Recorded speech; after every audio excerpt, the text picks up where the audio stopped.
Imagine you're sitting in a classic American cowboy movie. The sky is wide open. The prairie is golden. A stagecoach sways along a dusty road. Inside, the passengers are humorous. The gentlemen are courteous. The ladies are reserved. All share a thrilling, adventurous journey. The music is playing in the background. Maybe a country tune or a sad harmonica. And you think, it was great. But wait, are you sure you want to be in that car? No air conditioning, no reclining seats, no legroom, no toilets, no hot food, no guarantee of survival. The truth about stagecoaches in the 19th century is not as romantic as Hollywood makes it out to be. In fact, it's more like a historical version of a long-distance coach stuck in a mountain pass. In 45-degree heat, with no windows open. In today's journey, we will lift the curtain of cinema to look straight at the harshness that the ancients experienced when stepping on the famous Concorde. More than just a means of transportation, the horse-drawn carriage is a symbol of a time full of sacrifice, hardship, and even body odor. Western movies have created an indelible image in the public mind. The stagecoach is a moving stage where all sorts of thrilling things happen. From highway robberies to silent love affairs between a lady and a soldier. The characters all have personalities. The dialogue is humorous. The images are romantic and full of the Wild West. But what most movies never mention is the pain after hours of jolting. The stuffiness of having to sit next to a stranger for 3 days straight. Or the ripe body odor of a passenger who hasn't showered in 2 weeks.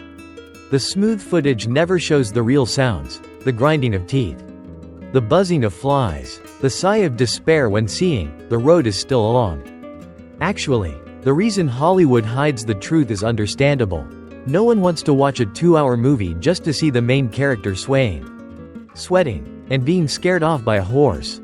But when history is glamorized, it is easy to forget the true cost of pioneering, a price paid in the resilience and sometimes blood of anonymous people. Concorde sounds like a luxury car, but in fact, it was a famous stagecoach built in the 1820s that became a symbol of transportation in the American West for nearly 75 years. The car was just over 4 feet wide and about 4 feet high. That means you can't sit up straight if you're over 5 feet tall. There were no cushions in the seats, no armrests, no seat belts. Next to you could be a stranger, with his feet on your luggage. And that's not counting the extra passengers like mailbags, corn sacks, live chickens, or sometimes a coffin. The leather thoroughbred suspension system made the car swing like a hammock. Sounds smooth? No. You'd bounce, hit your head on the ceiling, and then land on someone else's lap. The writer Mark Twain once described the feeling as being in a continuous drum dancing contest. There are no windows. They would shatter if the car shook too hard. Instead, there are leather or fabric curtains, which don't keep out dust or rain. You smell dirt, sweat, fur, and despair. Forget the concept of highways. The roads were dirt roads, rocks, roots, mud puddles, and potholes the size of hot pots. Average speed? About 5 miles per hour. In bad conditions, maybe 6 miles a day. There were stretches of road through dense forests, through swamps, and lined with corduroy roads. Every time the car rolled, the body of the car felt like it was being drummed. The trip from Missouri to San Francisco could take 25 days. The sun was scorching during the day. The cold was bitter at night. There were no rest stops, no rest houses. When the car got stuck in a hill, passengers were forced to get off and walk, or push the car. Food? If you were lucky, you got some dried ham. If you were unlucky, you got dried apples that chewed like wood and muddy river water. Rest? You might have to sleep in the car, with your head propped up on an envelope, and pray that the person sitting next to you didn't snore loudly or get sick. Don't think that reaching a rest stop is the end of the road. On the contrary, many passengers have shared that these stops are the most terrible part.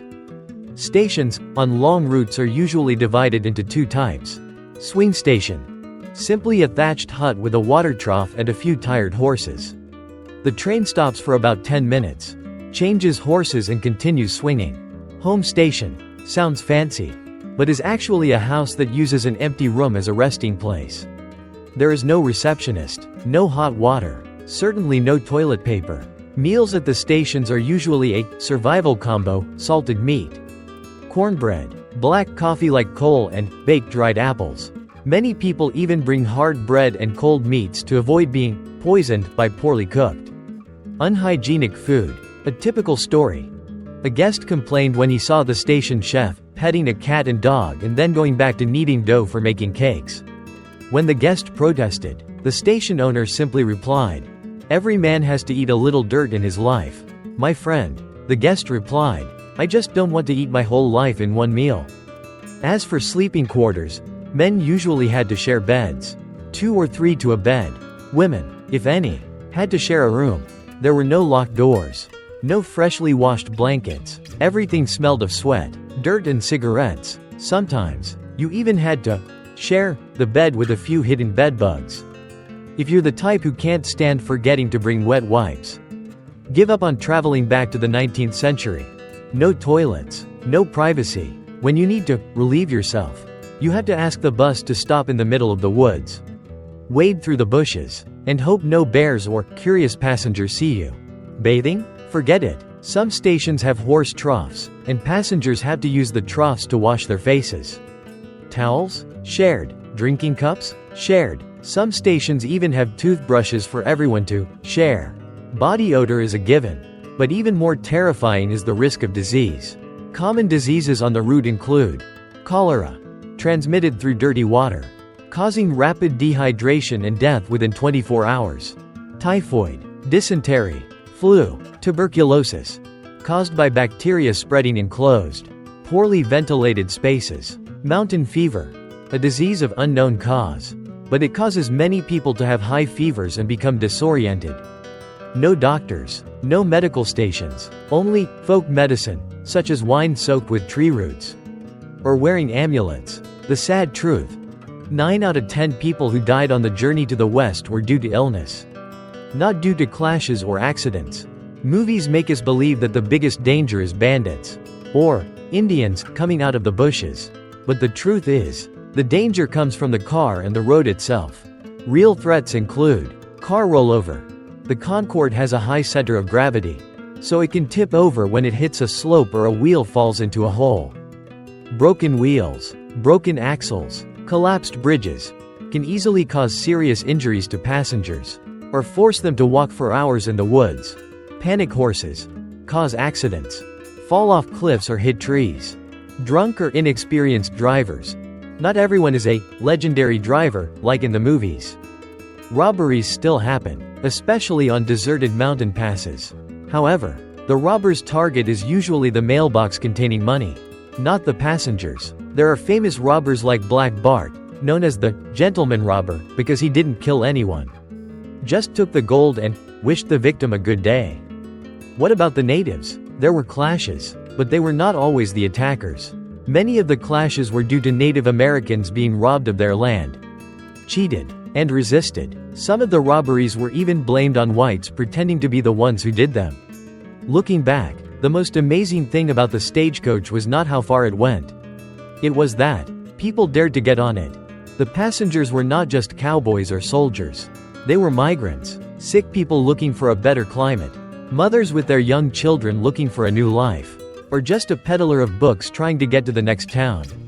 The drivers, called whips, were brave, skilled men who had to handle 6 to 8 horses at a time on the mountain roads.